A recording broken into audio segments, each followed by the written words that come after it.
ఆంధ్ర ప్రాంతంలో. కాబట్టి దానికి చాలా సుదీర్ఘంగా ప్రణాళికలు చేసి పద్ధతి ప్రకారం తెలంగాణ ఇవ్వడం జరిగింది. కేసీఆర్ గారు నాకు తెలిసి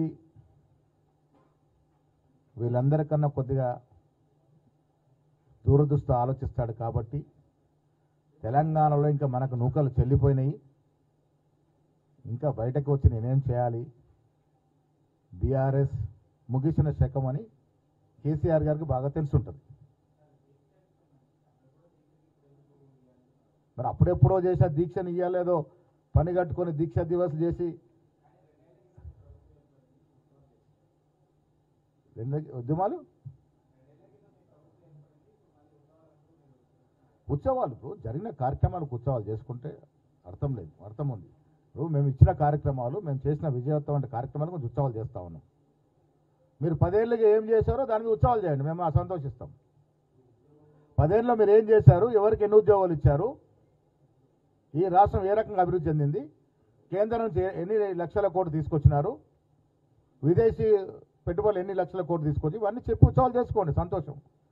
దీక్షా దివస్ అరే ముగిసిన అధ్యాయాన్ని రేకెత్తించి ఇంకా సెంటిమెంట్ కాజేయాలని ప్రయత్నం చేస్తున్నారు కాబట్టే నేను ముందుకు వచ్చి మాట్లాడాల్సిన అవసరం ఉన్నది. ఇంత పెద్ద సబ్జెక్టు మాట్లాడుతుంటే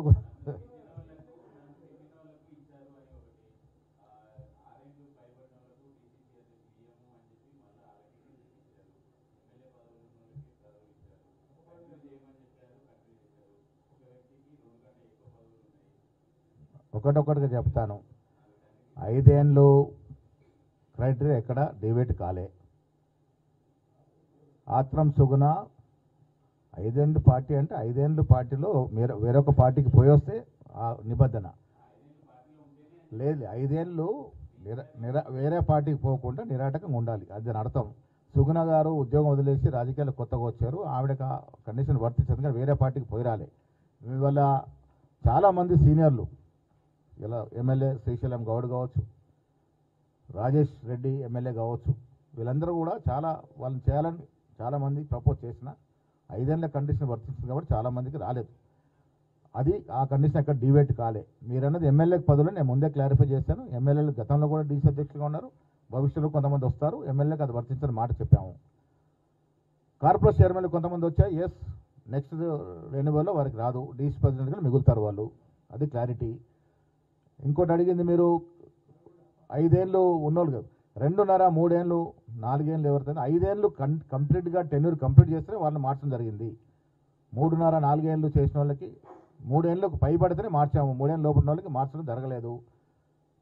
తర్వాత నల్గొండ డీసీసీ అధ్యక్షుడు కోమటిరెడ్డి అని కలిసినారు, వివరణ ఇచ్చినారు. అది 3 ఏళ్ల క్రితం మాట్లాడినటువంటి వీడియో, అది ఆనాడు ఎన్నికలు జరుగుతున్న తరుణంలో మాట్లాడిన వీడియో, అది మాట్లాడడం తప్పు.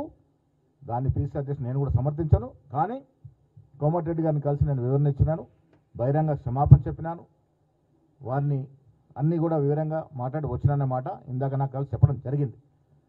ఆయన మాట్లాడిన తీరును నేను కూడా సమర్థించను. కానీ అది 3 ఏళ్ళకి జరిగినటువంటి వీడియో, ఆయన నియామకం కూడా అక్కడ ఉన్నటువంటి సీనియర్లు, మెజార్టీ సీనియర్లు చెప్పిన దాని ప్రకారం జరిగినట్టుగా మాకు, ఎందుకంటే మేము ఈ ప్రక్రియలో ఎక్కడో కూడా నేను కానీ ముఖ్యమంత్రి గారు ఇన్వాల్వ్ కాలే, ఫలానా చోట ఫలానా అధ్యక్షుని చేయమని చెప్పలే. ఇవన్నీ కూడా అబ్జర్వ్ తీసుకున్నటువంటి ఇన్ఫర్మేషన్ ప్రకారమే నియామక ప్రక్రియ ఏసీ చేపట్టింది. మంత్రిగా ఉన్నారు కాబట్టి ముఖ్యమంత్రికి రాసి మాకు కాపీ పెట్టాడు, సీఎంకి రాసి మాకు కూడా కాపీ పంపినాడు.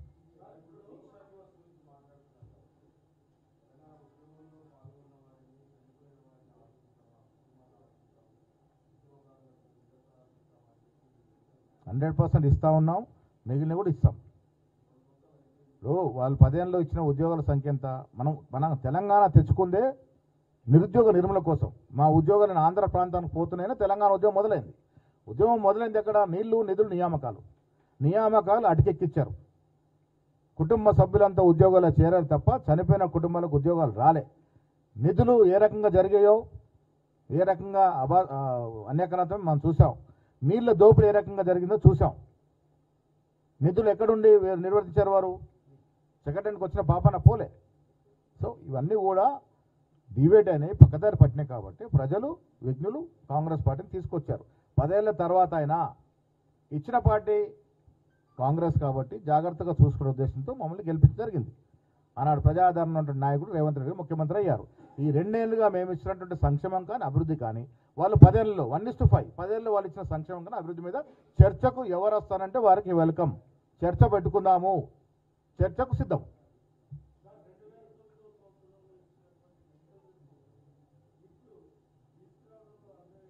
పదేళ్ల తర్వాత మళ్ళీ దీక్షల పేరట ప్రజల్ని మోసం చేయాలని చూస్తూ ఉన్నారు కాబట్టి, ప్రజల్లో మళ్ళీ కొంత ఈ సెంటిమెంట్ని ఎక్కియాలని ప్రయత్నం చేస్తున్నారు కాబట్టి ఈ వాస్తవాలు బయటకు తీసుకోవాల్సి వచ్చింది.